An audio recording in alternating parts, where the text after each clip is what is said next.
નો drugs અંતર્ગત Surat SOG અને crime બ્રાન્ચનું શહેરના પોસ્ટ વિસ્તાર ગણાતા પીપલોદ વેસુ અલથાણ પાલમાં સરપ્રાઇઝ ચેકિંગ હાથ ધર્યું છે। સુરતમાં ડ્રગ્સનો કારોબાર ફૂલી ફાલી રહ્યો છે ત્યારે તેની સામે પોલીસ દ્વારા પણ આકરી કાર્યવાહી કરવામાં આવી રહી છે। ત્યારે એસઓજી પોલીસ અને ક્રાઇમ બ્રાન્ચનું સરપ્રાઇઝ ચેકિંગ શહેરના પોસ્ટ વિસ્તારમાં ધમધમતા કેફે પર આવ્યું હતું। મોડી રાત્રે ચેકિંગ કરીને લોકોને આવી જગ્યા પર મોડી રાત્રે ન આવવા માટે અપીલ કરવામાં આવી હતી। સુરતના પીપલોદ વેસુ અલથાણ પાલ વિસ્તારમાં સરપ્રાઇઝ ચેકિંગ હાથ ધરવામાં આવ્યું હતું। તમામ વિસ્તારોમાં આવેલ ચા કેફે ઉપરાંત પાનના ગલ્લા ઉપર સરપ્રાઇઝ ચેકિંગ હાથ ધરવામાં આવ્યું હતું। રાત્રે 11 વાગ્યા બાદ પણ પોતાની દુકાનો ખુલ્લી રાખતા હોય તેવા લોકોને રાત્રે 11 વાગ્યા બાદ પોતાની દુકાનો બંધ કરવા માટે ઘટક સૂચનાઓ આપી છે। તે ઉપરાંત ત્યાં બેઠા તમામ લોકોને પોલીસે સમજાવ્યા પણ છે। ખાસ કરીને રાત્રિ દરમિયાન કેટલાક અસામાજિક તત્વો દ્વારા આવી જગ્યા ઉપર ગેરપ્રવૃત્તિઓ કરતા હોય છે। નશાની હાલતમાં તેઓ મોટી ઘટનાઓને પણ અંજામ આપતા હોય છે, જેથી તકેદારીના ભાગરૂપે પોલીસ દ્વારા સરપ્રાઇઝ ચેકિંગ હાથ ધરવામાં આવ્યું હતું। સાથે જ પોલીસ અધિકારીઓએ કહ્યું હતું કે આ અભિયાનમાં 2 પીઆઈ, 8 પીએસઆઈ, એસઓજી અને ડીસીબીના આશરે 80 પોલીસ કર્મીઓ કુલ 38 જગ્યાએ ચેકિંગ હાથ ધર્યું હતું। અમને માહિતી મળી હતી કે અહીં રાત્રે ડ્રગ્સનું સેવન પણ થઈ રહ્યું છે, પરંતુ ચેકિંગ સમયે કંઈ મળી આવ્યું નથી। અમારી સતત સર્ચની કાર્યવાહી ચાલુ રહેશે।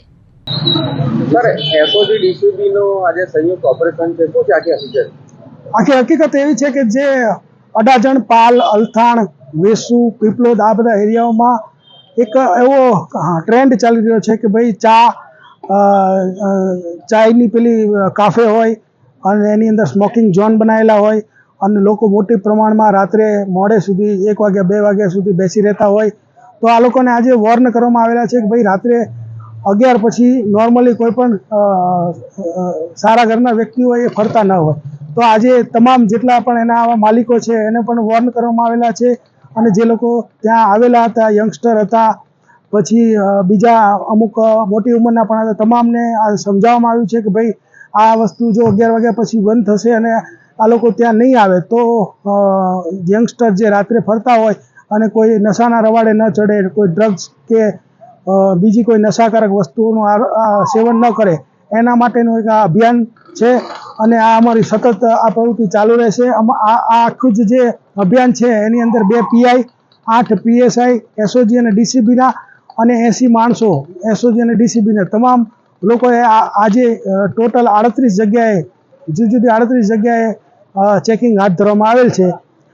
અમને એવી માહિતી હતી કે અહીંયા રાત્રે ડ્રગ્સનું સેવન પણ થઈ રહ્યું છે, તો એ બાબતે પણ ચેકિંગ કરવામાં આવેલ છે, પરંતુ એવું કંઈ હજી અત્યારે મળી આવેલ નથી। પરંતુ સતત અમારી આ સર્ચિંગની કાર્યવાહી ચાલુ રહેશે અને જો એવું કોઈ પણ નશાકારક કે ગેરકાયદેસર જે કાયદાથી પ્રતિબંધિત એવું કંઈ પણ મળશે તો કાયદેસરની કાર્યવાહી કરવામાં આવશે।